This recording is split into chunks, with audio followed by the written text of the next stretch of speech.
Good afternoon, everybody.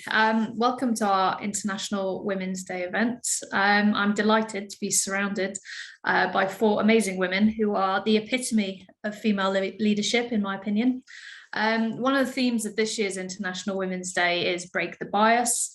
And we should imagine a world, ideally, where difference is valued and celebrated.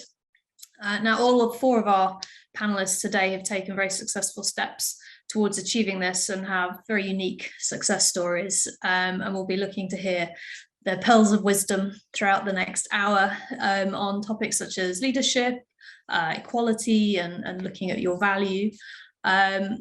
We wanted to really sort of celebrate success with this event. So we invited some of our award winners from our IPSE Awards 2021. So we had Julia Payne, who won our Wellbeing Award.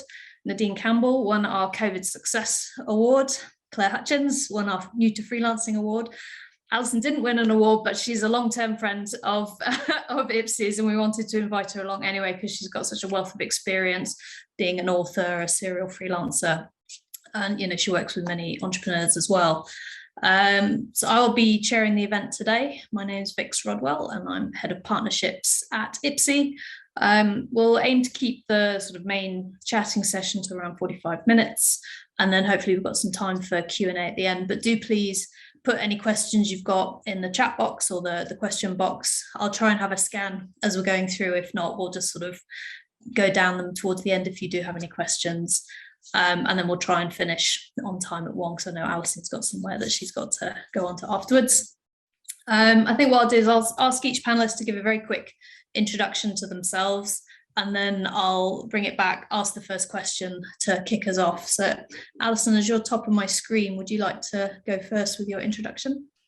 Sure, Vix, thanks so much for inviting me here today. I'm Alison Grade. I'm the author of the Freelance Bible, and as my background prior to being an author, which I never thought I'd be, it was working mainly in film and TV and working latterly with creative entrepreneurs and creative freelancers. And I describe what I do as why clients come to me is I transform creative ideas into a business reality. And I'm sure that's a theme that we will get back to. So that's me. Nice to see everyone. Great. Julia? Hi everyone. Yeah, as Alison said, it's lovely to be here, really excited. It's lovely to see my fellow award winners again. Hello. So I run an organisation called The Hub. We work in the creative sector. We're a social enterprise, and I co-founded it. I was just thinking about when it was over 20 years ago now. And The Hub does two things. We do sort of research and consultancy for big organisations like the BBC and the Arts Council, but we take the proceeds from that as a social enterprise. We take the proceeds from that to channel into projects of our own that are about things that we really care about. And I think one of the reasons why IPSE invited me along was because of winning the award this year, and that was for a project called Balance, which was all about supporting creative freelancers and entrepreneurs to take better care of their minds, because if you don't take care of your minds, then you can't take care of your business as well. So yeah, so hopefully we'll touch on some of that today as well. Nice to be here. Claire, want to go next? Yeah, hi, I'm Claire. I'm a freelance marketing consultant. I've been self-employed for just over a year after I was made redundant mid-pandemic while on maternity leave. So yeah, that's sort of my start into self-employed life, and I won the new Freelancer Award at this year's awards. And I am now starting my own business, which supports marketing agencies with their own marketing. Great. Last but not least, Nadine. Hi everyone, thanks for inviting me to the panel. I'm really excited to be chatting with all these wonderful women today. I have two businesses actually. The first one is Ace Entrepreneurs, which I started a couple of years ago, and it specialises in helping Black-owned businesses start, grow and network. We all need support there, and I think this is a particular group that gets less support, so that's where my business is focused. And we have a range of different services really to help everyone get ahead in business. And the reason that I've started this is because prior to that I have the Digital Help Desk, which is a consultancy which I've worked in corporate for 16 years now, and that's a freelance business where I go into brands and I really help shape their digital strategy and act like a consultant. So the two kind of go hand in hand, but lovely to meet you all and to be on the panel today. Great. Thank you very much, guys. So I thought I'd kick off with a fairly broadish question, open to everyone, but we've seen a lot of change over the last 2 years in the workforce. In some respects, it's been a terrible couple of years because so many women lost their jobs as a result of COVID. But on the flip side, many have sort of discovered self-employment and the liberation that comes with it. So just sort of potentially for anybody joining the event today that's new to self-employment, can you give an example of where you've essentially sort of maximized the freedom that you've discovered since working for yourself? I don't know if anyone particularly wants to kick in or whether I pick on somebody. I can go first. Yeah. So maximizing the freedom, if that's the question we're asking me. I think freelancing really that's it. That is what freelancing is about. We have a system where we're supposed to go to work at a certain time, come home at a certain time. It doesn't really mesh with the school hours. So freelancing really allows you to set your own day up the way that you'd like it to run, as much as you can around things that are already in place. It's different from being permanent, where you might have to ask permission to leave early or start early. But the flexibility you get with freelancing means you can pick your own job, you can pick your own hours, your own clients, and just make it work for you and your family. So for me, the flexibility is one of the best things about freelancing. And I think I'd like to build on that. It's not just the flexibility of your working hours. For me, it's the freedom to be able to make decisions for your business, to the bit around choosing who you want to work with, the work you want to do, whether that be working with other freelancers or the clients that you choose to work with. That's totally liberating and has been so fulfilling for me in a way that I wasn't expecting it to be when I started out. I think it was quite interesting when to think about that, because I've been doing it for so long that sometimes I forget that what I'm doing is a real privilege. So I really had to think about that one for a while. But I think picking up on what Nadine said, and Claire actually, just being able to kind of follow your nose. And for me, I started the Hub and started freelancing because I couldn't find anyone to give me the job I wanted. I was interested in too many different things that it didn't fit into a job description. So I think that was the beauty. I can just, one day I can be this version of me, another day I can be this version. And I find that really, really exciting. One of the things that just sort of linked to that is we have a thing at the Hub called the Hub Needs, which is a set of criteria that we use to kind of decide on the projects we're going to take forward. And that sort of, I think, links into this freedom idea, this idea that, so NEES stands for knees, as in kneecaps. So every project that we take on has to develop our knowledge in some way. There has to be an element of the new, has to excite us, has to be enabling, and we have to be able to share what we learn. And I think when I was thinking about this, that's what that is. Needs is that's the freedom. It gives me the freedom to just pick and choose projects like that. I get a bit cheeky in all of this, and I'm a terribly rubbish employee these days, particularly because I'm a brilliant freelancer. But I actually scope out projects to only do the bits that I'm interested in and the bits that I'm good at. And so often when we're an employee, we're operationally coupled to an organisation. Things have to go across our desk before everything else. And a really great freelancing project for me is one where I'm not at the centre of it all, and I'm not operationally driven by it, because that allows me the autonomy to work when I want to work in my own way. Of course there's deadlines, of course there's client meetings, but generally I can do the heavy lifting on work at times that suit me. So I think for me that trick is to find the bits that you're really good at and actually take a positive step not to put yourself right in the middle, unless that is the role that you're doing and choosing to do that. Yeah, that's excellent. Actually, all of you have made very, very interesting points that feed into a lot of the questions that I'm going to ask later. So that's I think we're going to have a quite nice joined up session, hopefully. But before we get into that, I thought, as it is International Women's Day, we just sort of maybe touch upon the international element first before we kind of sort of dig into some of the kind of like the leadership elements. But COVID, I don't want to talk about COVID too much today, but it has demonstrated that flexible working and, remote working is available to nearly everybody now, obviously not all professions, but predominantly a lot of them. I'd be really keen to kind of hear of any kind of examples of where over the last few years or from scratch, if it's always been what you've done, how your business has been able to either expand or your own personal network through sort of global means and working with people in different countries or, peer-to-peer learning across the globe. Are there any bits that, you get real joy out of your job in sort of working with people in different countries? Yeah, shall I kick off? I mean, for me, my book was published on the 5th of March 2020, which at the beginning I was like, oh my God, we're just going into a pandemic. But what's been amazing is that on technology, I've reached so many people. I've met so many more people, so many more freelancers, had so many different conversations. So that opportunity both across the UK and internationally, that geographical boundary, there's a globalization of opportunity now. We can work with anyone anywhere in the world as freelancers. We don't have to sit down and have that face-to-face coffee meeting before we're allowed to do business with each other, kind of thing. So it's opened up so many opportunities. The flip side of that is obviously anyone could kind of come and jump on your turf locally. So really that becomes, okay, so what's my value? Where do I sit? How do I differentiate myself? But that globalization of opportunity is fantastic. And I hope very much that it's here to stay. Yeah, I definitely build on that and say that, we moved into a digital way of working. So the conversation never was, where do you live? Like, I would never ask people where they were living. I would just start talking to people about something that was common between us.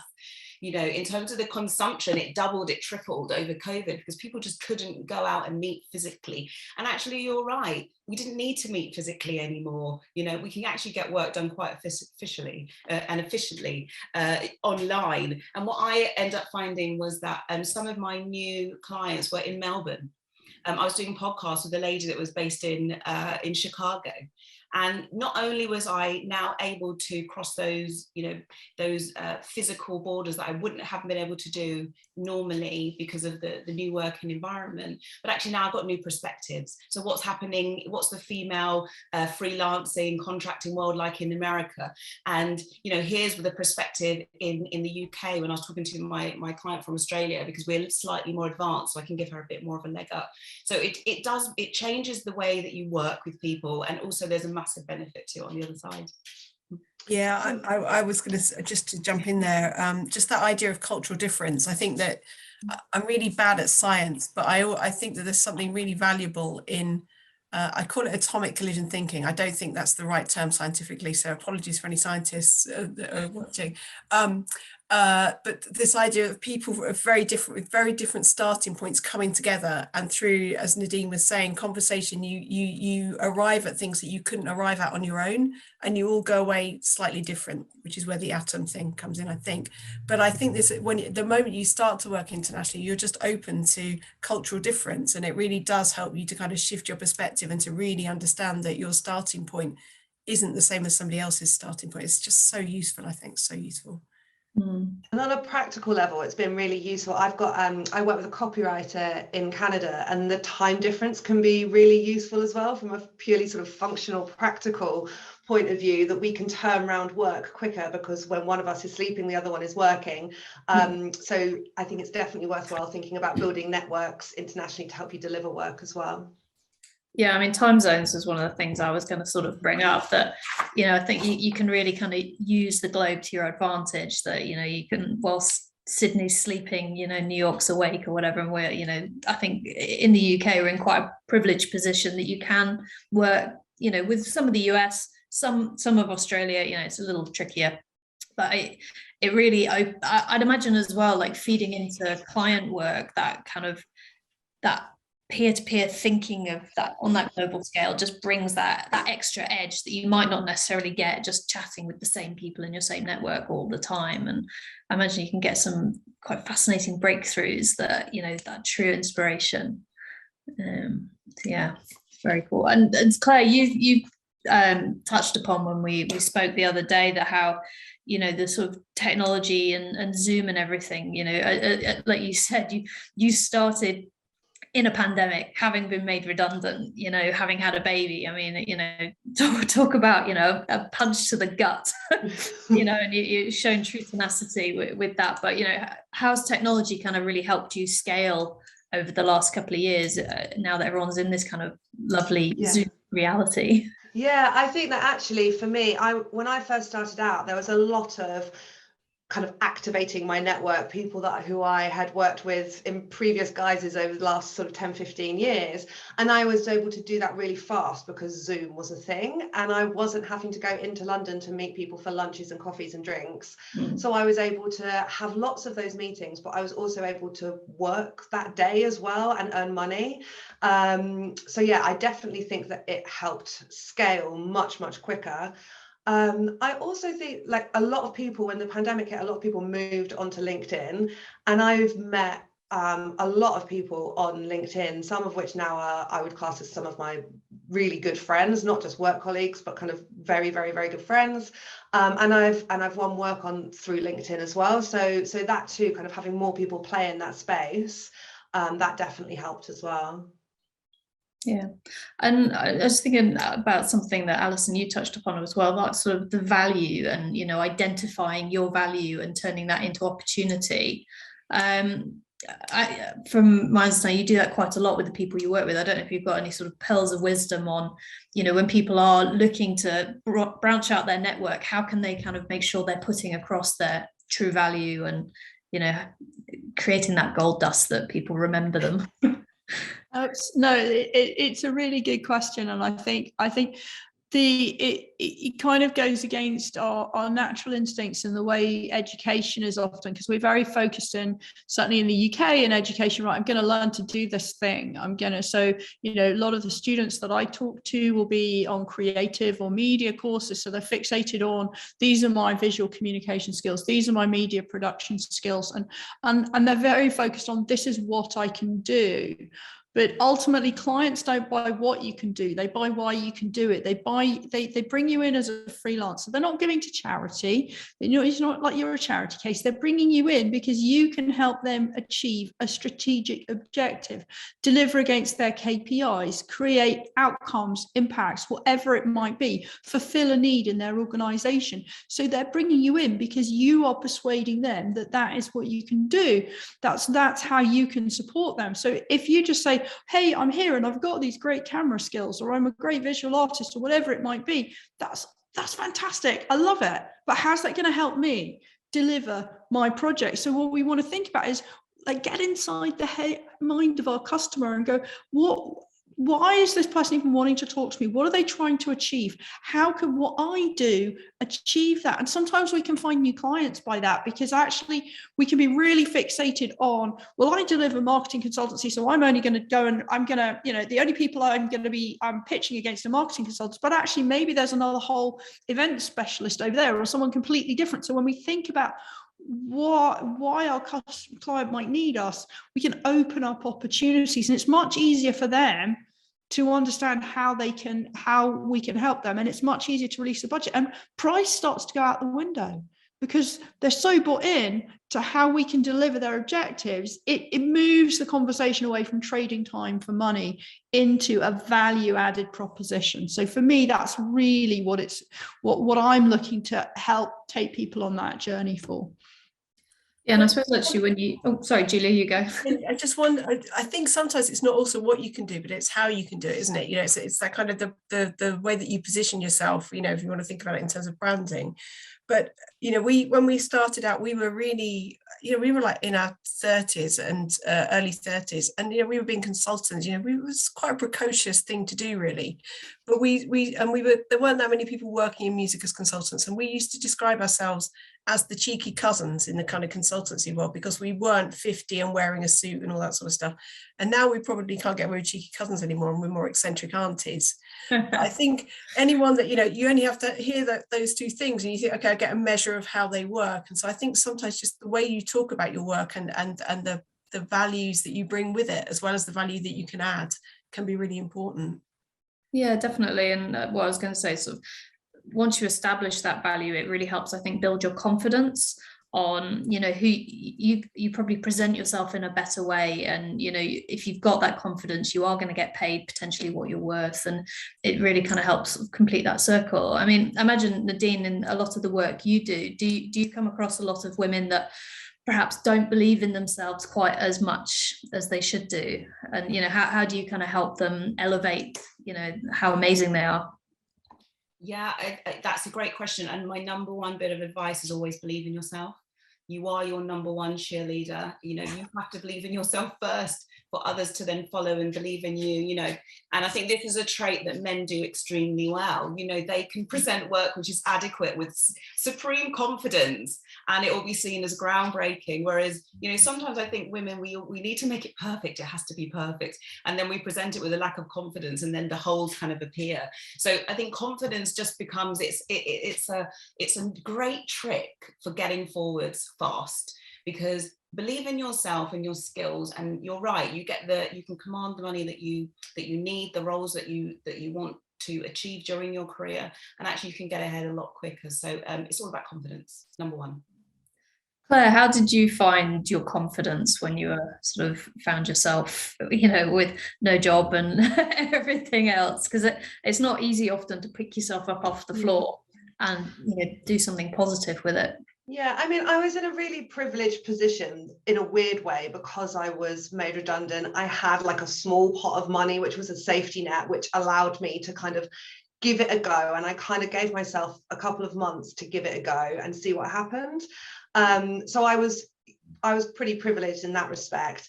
But I think that kind of sense of just giving it a go, because you will never know unless you try. I'm building a really great network of people, whether that be your friends or people that you work with, colleagues, other freelancers, whoever that may be, but building a really great network that is going to lift you up rather than tear you down. And I think that's actually that's been easier to do than I thought it was going to be. Starting off being self-employed, I thought it'd be a little bit elbows out with lots of people kind of vying for the same work, and it's not been like that. There is a community there. So I think if you're thinking about going self-employed, build that community around you and tap into the networks that are already there. No, definitely. Julia, you spoke the other day when we had a catch up about the mindset of being enough and how that should be an enabling factor. So do you have any sort of advice on how women can, you know, sort of truly make sure they are enough in their business? Yeah, I think we were talking about that, weren't we, in the context of, I mentioned the knees thing earlier, but when I was on sabbatical a few years ago, I developed a second set of needs, which was more about how I wanted work to be. And so instead of knowledge, new, exciting, enabling and sharing, it was kind, nurturing, enough, exciting and sustainable. Because I think one of the things that, I don't know about everyone else that's here today, but Alison mentioned being a terrible employee. I'm also a terrible employer of myself sometimes. And if anybody employed me in the way that I employ myself, you know, then I'd have left years ago. So I think this idea of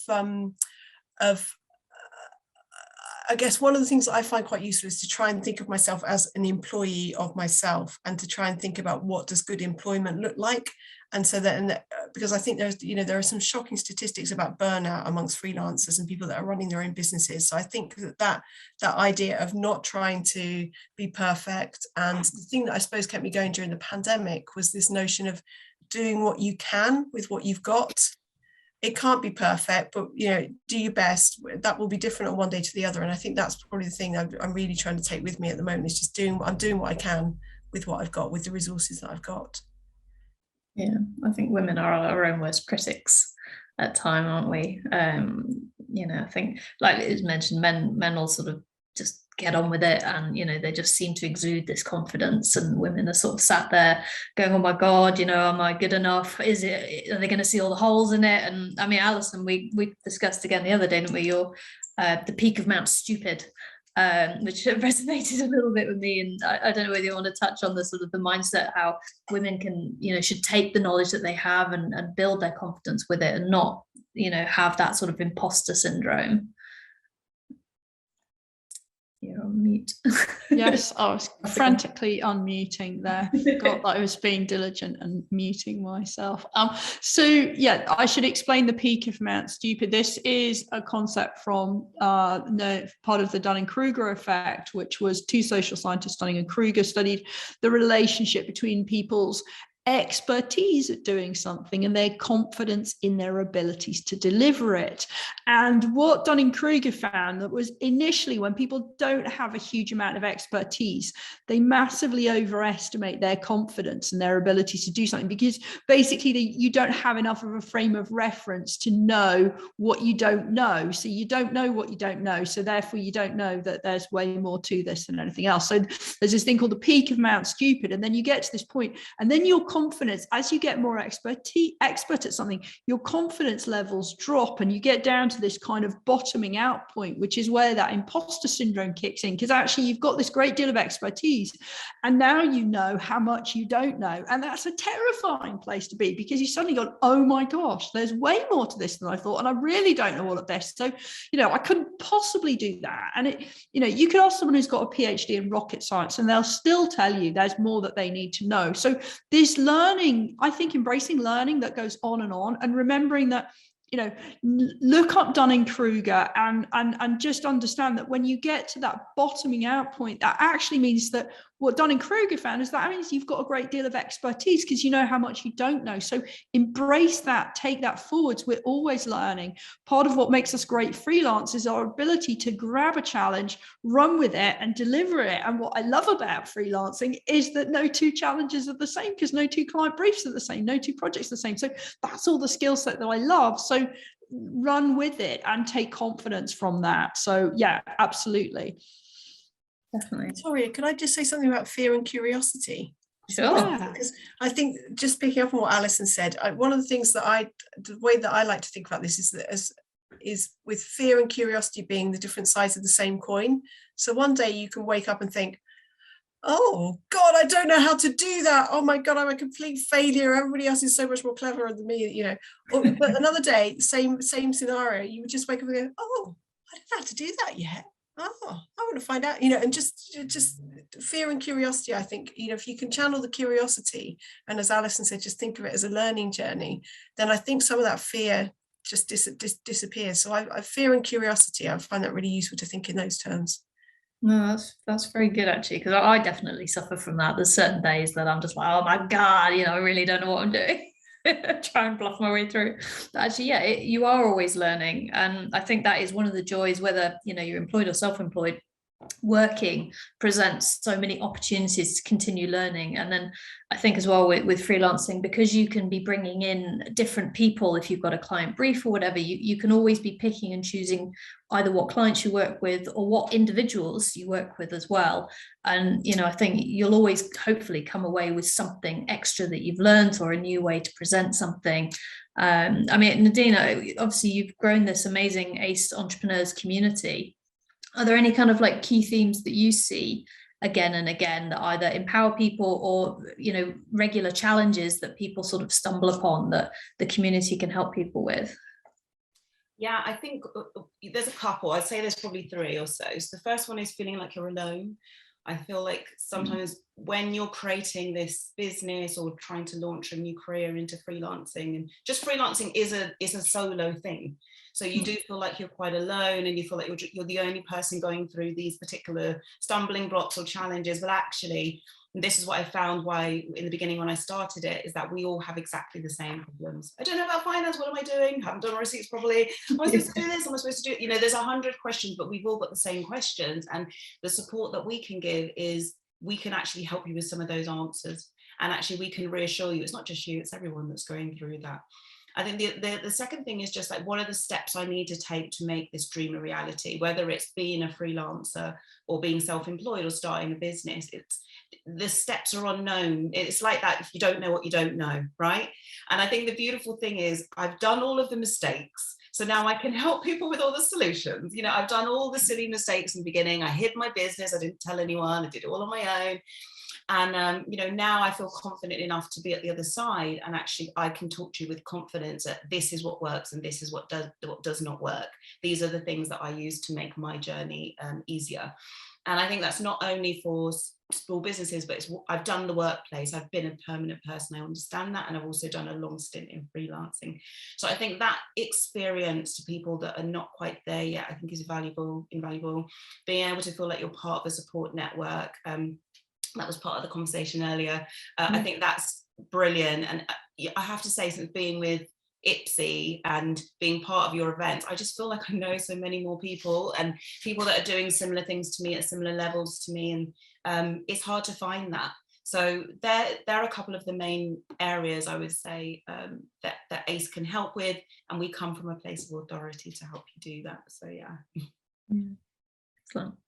And I think as well, like that community element, you know, when we mentioned sort of burnout as well, that knowing that there are people there that, you know, can help to sort of either bring you through it or, you know, just lift you up, going, you know, whether it be a virtual cup of coffee or physical cup of coffee.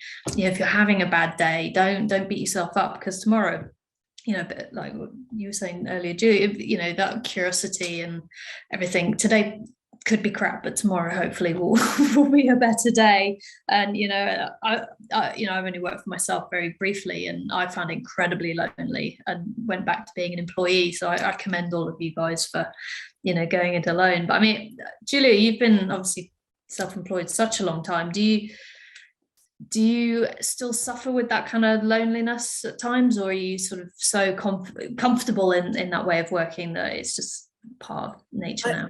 I think what I've done is so for me, being freelance and running the hub is about surrounding myself with the people that I really want to work with. So I have a brilliant team of kind of what we call each other hubsters. And we basically come together to do stuff together that we couldn't do on our own. So I don't feel lonely at all, really. I mean, I remember when I first went freelance, when I was just working on my own, I did make friends with the lollipop lady. So it was so long ago. It was back when people used to put things in the post. So I would time my trip to the post box to coincide with the lollipop lady helping the kids across the road. I didn't have any children, but I knew all about the lollipop lady's life, you know. So I think when I was genuinely just working on my own, I perhaps did feel a bit like that, and I felt really ill-equipped to get on the tube and things like that, because I just wasn't used to people, and you know, I was used to sort of sitting in the corner of my living room.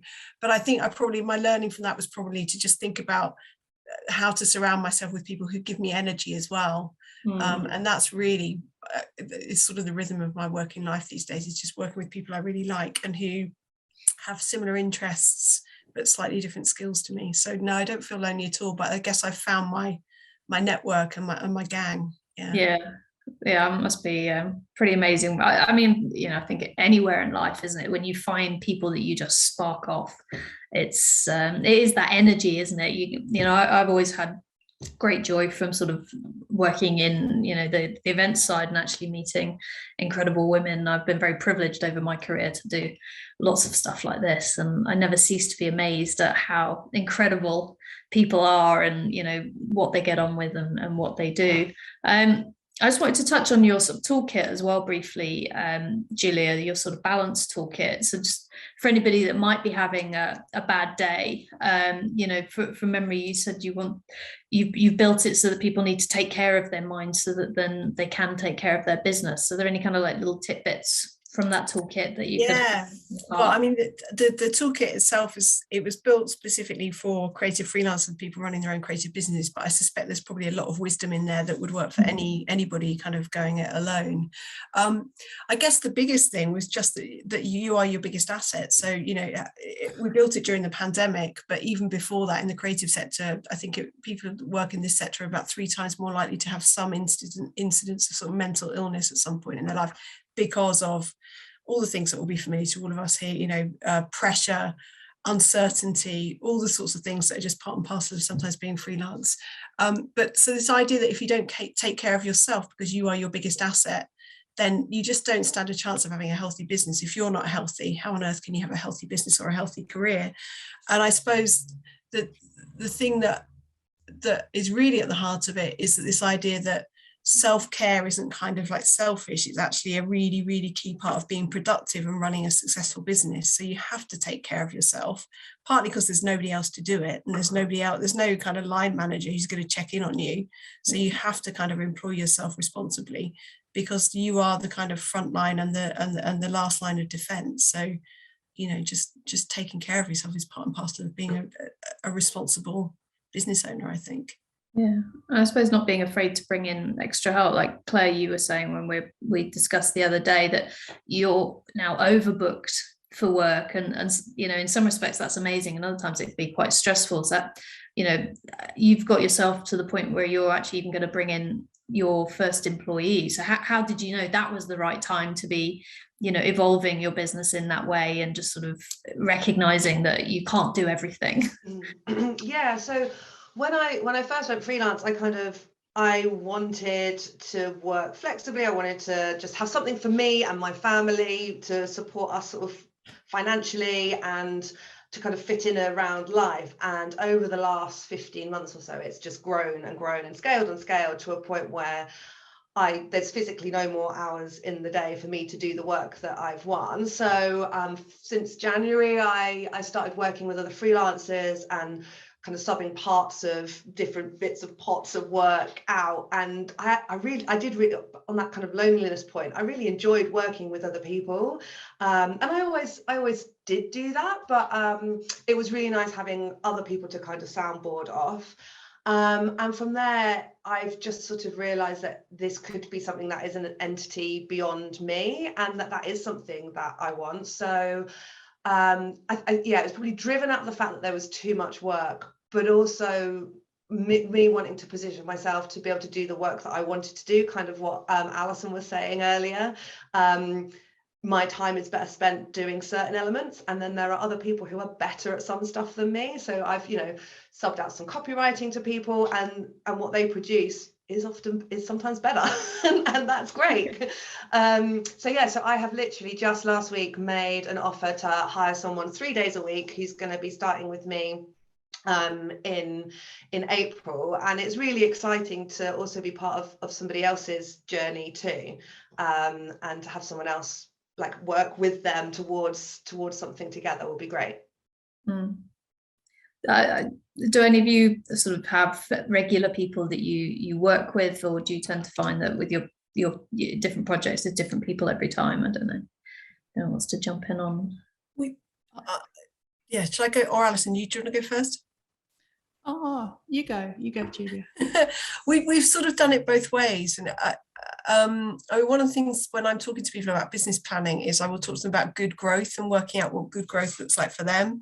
Because when we started, we grew really, really quickly, and we had, you know, within 2 years we had, I don't know, 10 people on the payroll, and on the outside we looked really successful. But my job moved from being someone who was quite creative and helping clients to problem solve, to being the person that had to win enough contracts to then be able to pay the wages at the end of every month.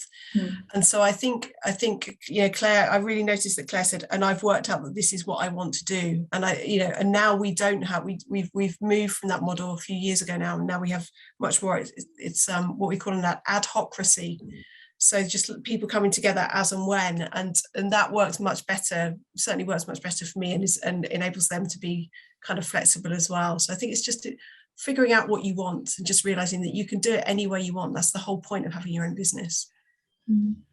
Yeah, and I'm mulling over this expression adhocracy. I feel like I kind of have adopted that, but coming from a different perspective, in that, you know, my background was TV production, and TV production companies grow and shrink because they just have people when they need to make a production. And yeah, so for me, yes, I'm absolutely a freelancer at heart. I talk a lot to freelancers, but I do have this alter ego at the moment, which is also that I run a training and consultancy business, and I scale up as and when we win a training commission that we think we can deliver, we scale up. And I've been wrestling with this question of actually, what is success? You know, I've got a team of 5 people. You know, it's March, which means it's nearly the financial year end. So lots of my projects are concluding. So, you know, I'm at the point where actually, you know, one of my core team members is just gone on to another role. And you know, this has really been celebrated because she's been with me 18 months. And she's going on to something really exciting. And actually, that's for me is the culture of building that. Well, we're here together while we've got great stuff to do. I want you to come back, but goodness me, go off and celebrate and do something exciting and bring that knowledge back. And, so I think it's that, what are we doing it for? Why are we doing it? And, what does just because your company gets a bit smaller again, or it's just you again, that's not failure. That's just, actually, that's the right time to do this. And so that sort of growth for growth's sake is very much kind of moving away for that, because that's why we're drawn to freelancing in the first place. So it's kind of just riding the waves, I guess. I know, maybe I'm just a good surfer underneath it all, and I should get to the beach more. I was going to say, when I started in 2012 freelancing, I'd just come back from the Netherlands, and I'd seen how well it worked over there. And I remember going to an agency away day, and they were talking about recruitment struggles, and I said, well, I think the future is freelancing, because then, like you were saying earlier, Julia, you can, when you need more people, you hire them, and then when you don't, then that contract sort of doesn't happen. But I think that was too far away at that point for it to be a real reality. And while I've had loads of people manage massive teams, this year I've employed my first person, myself, my own employee under my own company, and it feels incredible and it feels amazing. And I'm teaching them the ways that I think is the right way to be taught, so I can imagine, what's going to be in their future. And I think when they go, I will celebrate them going, because it's been my bit to, get them started. But I think having an employee is about managing your workload and ensuring that your business can run smoothly, versus just having an employee because you want one. But it's fantastic to be able to employ someone. I'm sure it's very exciting for you come April as well. Yeah, it's super exciting. I have to say, my work got loads harder when I started hiring people, because I had to do all the difficult bits. I had to do all the difficult bits, because I'd farmed out all the easy menial tasks, well, not menial tasks, but the admin tasks that drove me nuts, that I was staying up late to do and just distracting me. So I farmed out all of those, and then everything that was left on my to-do list was, well, I've got to think about that, I've got to write about that. So it was quite a culture shock at the beginning, because I suddenly was like, oh, this is all the hard stuff. I've got a long to-do list of things I've been putting off, but now my admin and all those sort of tasks I can do really easily but take ages are taken away from me. You're right. Now I'm like, I've got to write that big piece that I was supposed to write like a year ago. So yeah. And of course, bringing it back to the whole, digital thing, the number, virtual assistants. I mean, it's so simple these days, isn't it, to get that kind of admin support in a way that works for you as well. So I think that's the key thing, isn't it? It's just you can do it any way you want. So I think if you don't stop and think about what works for me, what do I really want to be in the same room with someone 3 days a week because they're going to give me energy, then do it that way. If you just want to get the job done, then maybe a virtual assistant is the way to go. I think it's really just getting to know yourself is the trick of it. And I love that. And just to add on, I think you mentioned burnout earlier, and I wanted to say that one of the bits of advice I give to the members, I think people, when you have a business or you're self-employed, there's a badge of honor of working all hours of the day. Like, you're not taking holidays, you're working nights and mornings, you're sort of working the whole time, and it's seen as that's the thing to do if you're an entrepreneur or freelance. But actually it's kind of the opposite. You're supposed to actually be in control, to take your holidays and to take that real chunk of time away so you can rest your brain and then come back in and go at it full force, right? So I think that's one of the big pieces of advice I give to my members. Don't feel under pressure that you need to be somewhere at a certain time in terms of your progression, and you need to work all hours that are sent to you. You just need to work as much as you need to do to maintain a good work-life balance. Brilliant. We're starting to get towards sort of 1:45, so I thought it'd be we've had a couple of questions submitted, so I'll start asking some of those. So we've had Marie Ford. She's just branched out into the freelance world of HR, and she's keen to support startups. So she says, do you have any pointers on how you sort of start to generate leads for your business? Yeah, I do.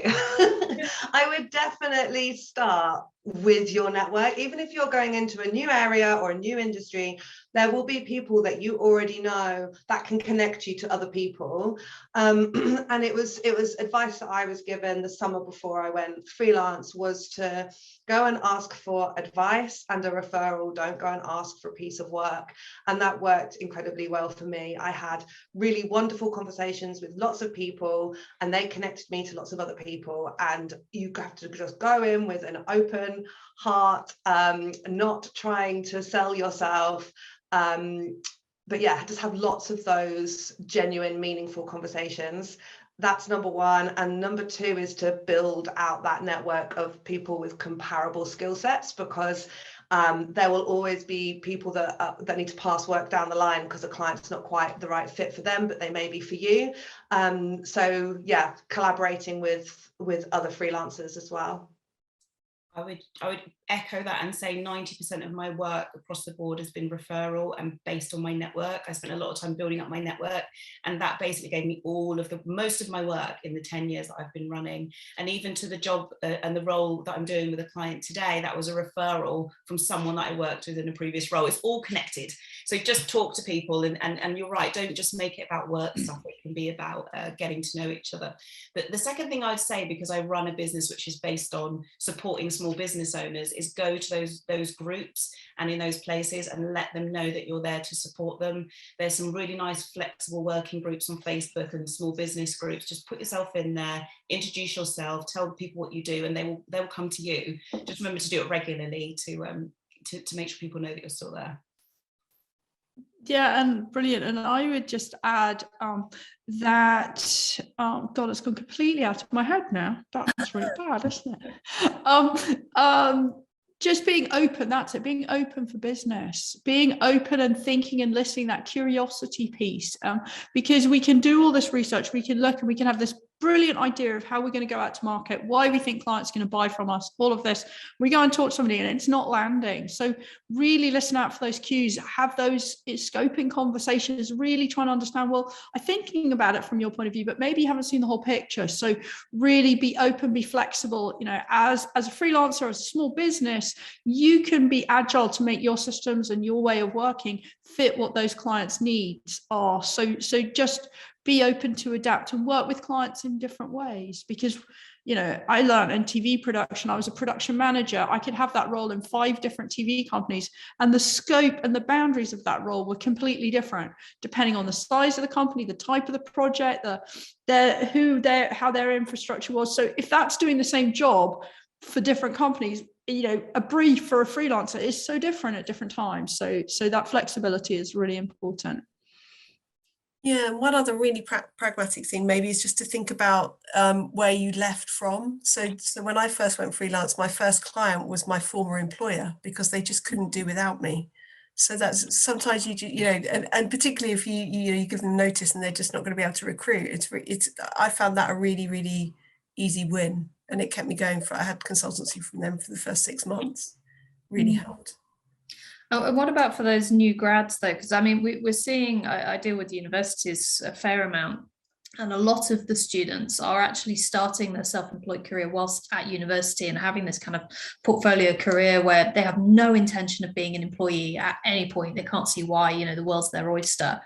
If you don't have that network, you know, which obviously you guys have all had to sort of launch from, is there anything that, you know, somebody would technically, I mean, they will still have a network, but not in the traditional sense. So there are any bits they should potentially focus on to kind of help land, you know, a bigger client potentially than maybe the ad hoc bits of work they've picked up during their university years? I've had a couple of grads. I've had 3 or 4 grads as interns in. I think interning is a really good place to start. A couple of months so that you can get your feet onto the table. When they leave me, I write them wonderful reviews, and then they go on to use my network. So that's a way that you can piggyback off someone that has already done some of that heavy lifting for you. And I think also the second thing I would say, and I did say to them, was you need to start displaying your brand externally. So what can you do? Show us the work that you could do. Go and do mock pieces of work. I don't know what industry that you would be in, but you know, showcase what you could do, and then people will have an understanding of, you know, what you would do if they employed you. Yeah, I'll leave it there. And I know on another practical level, that something that doesn't really cost anything if you're starting out and you don't have a network is to get on LinkedIn, and to start, if you don't, yes, building a personal brand for sure, like grad school leavers, take note, start thinking about that now. But if that feels a bit scary, start by playing in the comments of LinkedIn, following people and hashtags that you are interested in, and commenting on other people's posts, asking questions, building on points that other people are making. You will make connections in the comments. Play in the comments of LinkedIn. You'll meet people there. I had a question from Elba. It's similar, to be fair. Sounds like she's about to prepare herself to start self-employment, and again, how do you land that first role? So I suppose that's technically kind of what we've been touching on, but you know, if you haven't actually gone self-employed yet, you know, though taking those first steps to pluck up that courage, I guess. Alison, what was the mountain of Peak of Mount Stupid. Peak of Mount Stupid. So just picking up on that, I remember when I first went freelance, on the Friday I was just, you know, a marketing officer in an organization, but on the Monday I was a consultant. And in something weird happened over that weekend. Somehow my value just like trebled or something. It was just ridiculous because I was calling myself a consultant. And so I think there's just something about, you know, just kind of, you know, faking it till you make it kind of thing, just like sounding confident. And the other thing I would say is just try and get really forensic about what your skills are. Because I think one of the things that we all do is we just assume that the stuff that we can do is the stuff that everyone can do. And we forget that those are really specialist skills sometimes. So if you can't think about that yourself, if you find it really hard to get forensic about what you're good at, sit down with somebody else and get them to just run through all the verbs. Verbs are really good. I'm really good at doing this. I'm really good at this. I'm really good at that. Because you need to kind of break down, as what Alison was saying, you know, you need to turn one verb into like 6 so that you know that you can do all of those. It's funny you say that, Julia. I often say to people, the things we take for granted in ourselves are often the things people most value in us. And because we take them for granted, we can't see them. So you really do need that corroboration piece and really understand, because what we think we bring as value to a client or a project is only just probably the tip of the iceberg, because we don't see all the bits that we just do without thinking about it. So it's really interesting.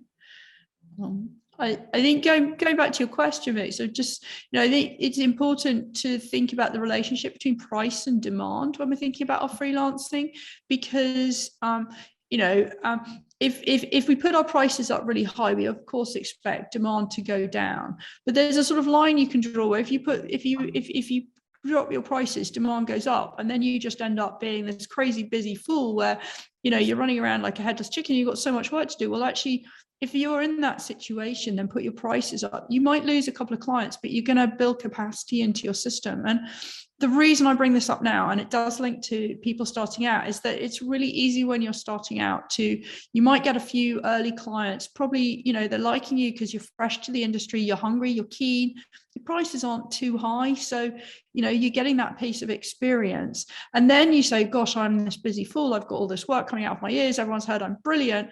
And you say, okay, well, I've heard Alison, she said you need to put the prices up, and it's all gone horribly wrong because they've all said no and everything. And actually what we do as freelancers, we grow out of clients. As we get more experience, we grow out of some of those clients. So those brilliant first clients may well not stay with us for the journey, because they're actually only going to want somebody who's at that early stage, and they know that. So we're going to move on. So I think, and it's not just when we're at an early stage. I've definitely grown out of clients over the years. You know, in the last 5 years, I've churned a whole load of clients because I've moved into a different space. So I think it's understanding some of that and knowing that's all positive steps forward as well. I love that. That's really good advice. I have one other thing I just wanted to say, and I think we talked about it a little bit earlier. There's a thing called taking the role and learning the role as you've got the role, which I think is something you can do when you're experienced. So a big bit of advice I would say, when it's one of your first roles, just take a role that you can execute. And usually my goal at the end of it is I want the client to want me to stay longer. So go into that role, execute that role brilliantly at the level that you're at right now. Don't overdo it and try to take on something that you can't do, and then it knocks your confidence and also knocks sort of the way that you approach your next role. Execute well and then build from there. And I would say, oh, sorry, Claire. Oh, I'd say don't over deliver. It's really tempting to go, oh, look, I've done a million things for you. Please have me back. And they go, that's brilliant. Yeah, can you do the same again? It's like, no, just deliver what they've asked for, but show them how much more you can offer. I love that. Yeah, and I was going to say that on the pricing thing, it's another reason why having a good network of other freelancers is important, to try and be as transparent as you can about your rates with other people who do similar things to you. I think as women, we undervalue ourselves anyway, whether it's a salaried role or otherwise. So having people that you know, a safe space where you can talk about your rates and what you should be charging is really important. And when I speak with other people who are about to start freelancing, I think every single time I've spoken to anyone, whether it's freelancers that I work with or otherwise, I've told them to put their rates up because they're not charging enough, and I know that they can charge more. And so, yeah, just being open with other people that you speak with too, because I think as women, we need to be in that together and to support one another and drag everybody up with us. Yeah, absolutely. And I think that's a key point on sort of like International Women's Day, isn't it? That there is inequality in many different ways. And I think it does stem from in employment, men traditionally are paid more than women, and then then that as women are sort of often forced out of the workplace due to having children or whatever, they then believe that they're worth less when they start working for themselves. And like you said, I think if everybody can lift themselves together, it's going to take positive steps towards getting paid what you're worth, that value, believing in yourself, and having that truly fulfilled. And also, you can charge different amounts for different things as well. Like, you don't have to charge the same rate. If there's a client that you really want to work with because they're aligned to your values, but they're a charity maybe and they can't afford you, then you can drop your rate. And if you're really, really stacked and you're really busy and you're not sure that if it's a great culture fit for you, you can up your rates and you can test it. Like, I started out charging one thing. I knew it was going to be below where I could be, but I just wanted to get going and I just wanted to win some work. And then within about 6 months, I put my rates up, and then within 6 months, I put them up again. And you can do that in a certain way too. It doesn't have to just be, guys, this is my new rates, here's a new invoice. Like, you can sell that, you can sell it, and you can show the value that you add, because as you're growing, your skill set's growing, you understand the business that you've been working with more, so you understand what their needs are better. You can offer things like a free strategy session to help them see the value in you raising your rates. So don't be scared of raising them. Generally speaking, everyone, when I've raised my rates, all of my clients have been okay with that. So yeah, you can sell it in a way that works for them. Yeah, perfect. Conscious of time, we've got sort of 3 minutes left. I don't know if anybody's got anything else they'd like to sort of shoehorn in, or whether we sort of reached a natural end so that people can kind of get off on time. The only thing I was going to say was about kind of the future of work, and the future being very in women's hands. We've sort of touched on it briefly in that more and more people are having portfolio careers, and they can be a HR consultant and a yoga instructor at the same time. And I've been having lots of conversations with freelancers and people looking for permanent jobs, but perhaps that can be working flexibly with me or only 2 or 3 days a week. And I think the next generation coming up, they are going to be working having multiple careers at the same time. I think that's super exciting, plays into women's hands. And as a small business owner that's looking to scale, I think it's really compelling for me as well, in that I can work with more people with a bigger breadth of skills, because they might be doing fewer days a week and they'll be doing something else on the side. And I think that's really exciting, and a really exciting time for women going self-employed. Nadine, did you have something you wanted to say? Yeah, I think there's a really good saying, it's earn or learn. So either go into what you're doing knowing that this is something I'm going to earn from and that's my main priority, or this is something I'm going to learn from and it's going to grow my skills. And I think they're two distinct pots that you need to decide how you go forward in your career. I think the other last thing I'll say is its sort of ending point is, women, don't be afraid to go forward and do anything that you decide that you want to do.